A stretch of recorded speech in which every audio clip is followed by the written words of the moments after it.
साथियों जय हिंद, वंदे मातरम।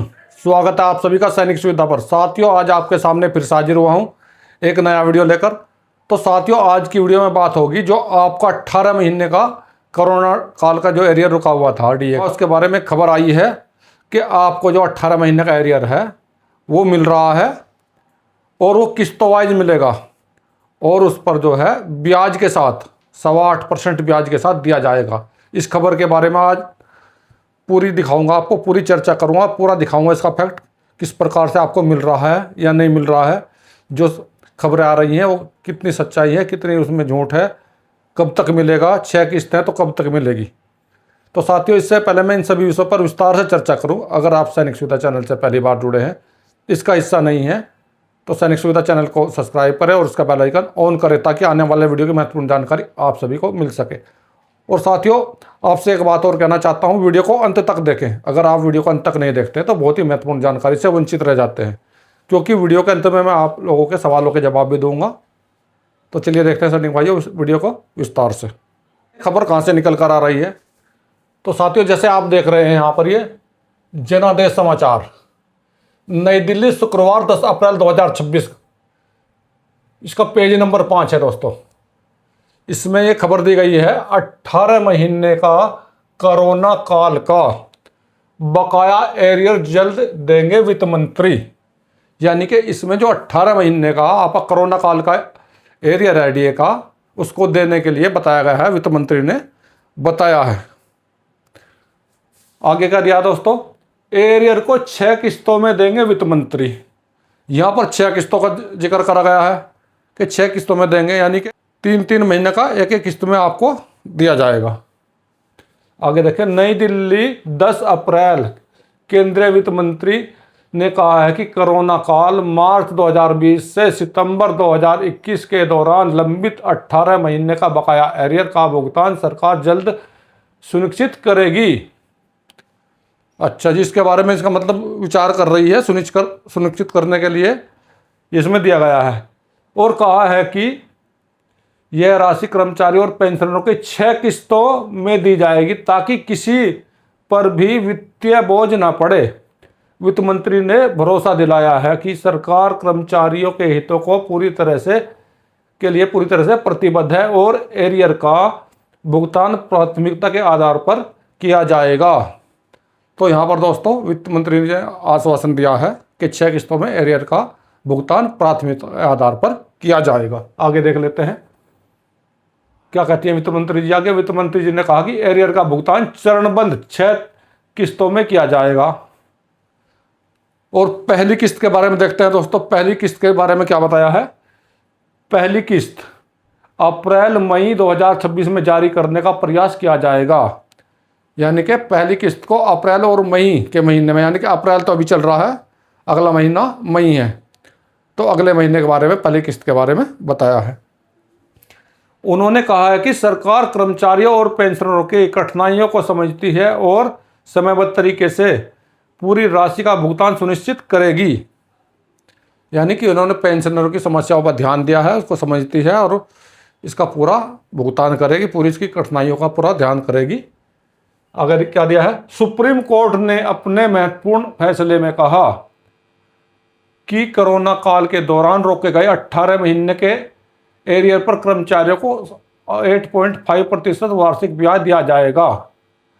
यानी कि सुप्रीम कोर्ट में इसके लिए केस डाला हुआ था, तो सुप्रीम कोर्ट ने इसमें आदेश दिया है कि जो 18 महीने का एरियर रुका हुआ था इस पर 8.5% ब्याज दिया जाएगा। दोस्तों यह राशि कर्मचारियों का वैधानिक अधिकार है और सरकार इसको तय समय से ब्याज सहित चुकाना होगा। यानी कि सरकार को ब्याज सहित चुकाने के लिए सुप्रीम कोर्ट ने आदेश दिया है। दोस्तों आगे दिया है कर्मचारियों में खुशी की लहर। सुप्रीम कोर्ट के इस फैसले के बाद कर्मचारियों में खुशी की लहर है। एरियर का 8.5% ब्याज मिलेगा। इस आदेश से सभी सरकारी कर्मचारियों पर यह लागू होगा। कर्मचारियों की मेहनत का पूरा सम्मान किया जाएगा और उनका हक जरूर उन्हें दिया जाएगा। निर्मला सीतारमण वित्त मंत्री। तो दोस्तों ये एक तो है समाचार 10 अप्रैल का। अभी देखते हैं इससे पहले जो लोकसभा में 18 महीने के एरियर के ऊपर बात हुई थी, उसके बारे में देख लेते हैं, फिर चर्चा करेंगे। लोकसभा में जो 18 महीने के एरियर के ऊपर सवाल का जवाब दिया गया था उसके बारे में। तो यह देखिए दोस्तों, government of India, ministry of finance, department और expenditure, Lok Sabha unstar question number 3638 to be answer और मंडे 11 अगस्त 2025। इसका सब्जेक्ट है DA arrear central government employ during कोविड-19। 3638 श्री आनंद भदौरिया, ये श्री आनंद भदौरिया जी ने क्वेश्चन पूछा था। तो पहले पूछा क्या था, 18 महीने arrear dearness allowance and dearness relief central government employ and pensioner. B number है condition of the government is still under pressure. उन्होंने यही पूछा है दो, इसका जो 18 महीने का डीए का एरियर था सरकार कब देगी, और अगर नहीं दिया है तो क्यों नहीं दिया है, इसके बारे में इन्होंने इसमें पूछा हुआ है। तो इसका देखते हैं भी जवाब। तो दोस्तों ये है इसका जवाब। देखिए, ministry of state in the ministry of finance Shri Pankaj Chaudhary, इन्होंने इसका जवाब दिया है। Decision freeze 3 instalment dearness allowance DA relief DR government employ pension from 1/1/2020 से 1/7/2020 एंड 1/1/21 विद टेकन कंस्टेंट कोविड-19 which in the case economic distribution shows pressure government finance. यानी कि जो महामारी आई थी वो पेंडेमिक के कारण ये आपको नहीं दिया जाएगा, सरकार पर इस पर वित्तीय बोझ पड़ा है, तो इसलिए सरकार इसको नहीं दे पा रही है। बी पॉइंट, सी पॉइंट, इसमें इसी तरह का बहाना बनाया गया है कि कुल मिलाकर ये नहीं दिया जाएगा। और दोस्तों अभी इससे पहले मैंने आपको एक अखबार की कटिंग दिखाई है जो करंट बिल्कुल अभी 10 अप्रैल की है। उसमें वित्त मंत्री जी ने कहा है कि इसके बारे में सरकार सोच रही है, और कोर्ट ने भी आदेश दिया है 8.5% ब्याज के साथ में। लेकिन पहले सरकार ने मना किया, अभी वित्त मंत्री जी कह रही हैं, तो क्या इसके बारे में सोचें। अगर वित्त मंत्री जी ने कह दिया तो देखते हैं, अभी अप्रैल चल रहा है और मई भी आने वाला है, हो सकता है मई तक इसके बारे में कुछ सोचा जाए, आपको लोगों को इसकी किस्त दी जाए अखबार के अनुसार। लेकिन इसके बारे में इसके अलावा और कहीं भी चर्चा नहीं है। लेकिन दोस्तों ये हमारे पेंशनर का, हमारे कर्मचारियों का हक है, उनको मिलना ही चाहिए सरकार इस बारे में, क्योंकि अभी चुनाव भी आने वाला है। तो हमारे जितने भी पेंशनर ग्रुप हैं, कर्मचारी ग्रुप हैं, उनको इस मांग को काफ़ी तेज करना चाहिए। दोस्तों अभी देता हूं मैं आपके कुछ सवालों के जवाब।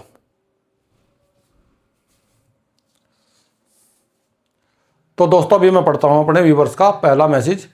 देखिए पहले मैसेज में क्या लिखा हुआ, गुड मॉर्निंग सर, मेरा पेंशन का मैसेज अभी तक नहीं आया। तो दोस्तों इस पर से काफ़ी लोगों के पेंशन के मैसेज आ गए हैं, तकरीबन सभी के आ गए हैं। लेकिन हो सकता है कभी कभी किसी बैंक की गड़बड़ की वजह से या अन्य प्रॉब्लम की वजह से काफ़ी लोगों का मैसेज नहीं आ पाता है। लेकिन ये ज़रूरी नहीं है कि आपका मैसेज नहीं आया है तो आपकी पेंशन नहीं आएगी। आपकी पेंशन 30 अप्रैल को आपके अकाउंट में क्रेडिट कर दी जाएगी दोस्तों, चाहे आपका मैसेज आया हो और चाहे ना आया हो। इनको मैंने देखिए जवाब नीचे दे दिया है इसका। अगर मैसेज नहीं आया है तो कोई समस्या नहीं है, पेंशन समय पर ही 30 अप्रैल को आ जाएगी। अभी देखते हैं अगला हमारे व्यूवर्स का क्या मैसेज है। ये दोस्तों अगला मैसेज, मेरा बेसिक पे 22,151 नायक हूँ, 60% डीए से कितनी होगी सर। तो दोस्तों इन्होंने अपना पेंशन का बेसिक बताया है और ये 60% डीए के हिसाब से अपनी टोटल पेंशन पूछना चाह रहे हैं। तो इनका ये बेसिक पेंशन प्लस 60% डीए दोनों को मिलाकर इनका कितना होता है दोस्तों, इनका हो जाएगा 35,442 रुपये। इनकी पर मंथ 35,442 रुपये इनके अकाउंट में इनकी पेंशन आएगी दोस्तों। अगर इनका कम्यूटेशन कट रहा है तो माइनस हो जाएगा, अगर नहीं कट रहा है तो इतनी इनके अकाउंट में आएगी। तो सैनिक भाइयों आज के वीडियो में यही थी मेरे द्वारा दी गई छोटी सी जानकारी। मेरे द्वारा इसी प्रकार की महत्वपूर्ण जानकारी आप लोगों को अपने वीडियो में समय समय पर दी जाती है। इसी प्रकार के महत्वपूर्ण वीडियो आप लोगों के लिए बनाए जाते हैं। पूर्व सैनिकों के वेलफेयर से संबंधित, पूर्व सैनिकों की पेंशन से संबंधित, हमारे जो भी फैमिली पेंशनर हैं उनकी कोई भी प्रॉब्लम है उनसे संबंधित अगर आप लोगों की भी किसी प्रकार की समस्या तो आप भी मुझे मैसेज कर सकते हैं। मेरे द्वारा दी गई जानकारी बिल्कुल निःशुल्क रहेगी। तो साथियों मिलता हूं अगली वीडियो में इसी प्रकार की अन्य महत्वपूर्ण जानकारी के साथ। वीडियो देखने के लिए धन्यवाद दोस्तों। जय हिंद। वंदे मातरम।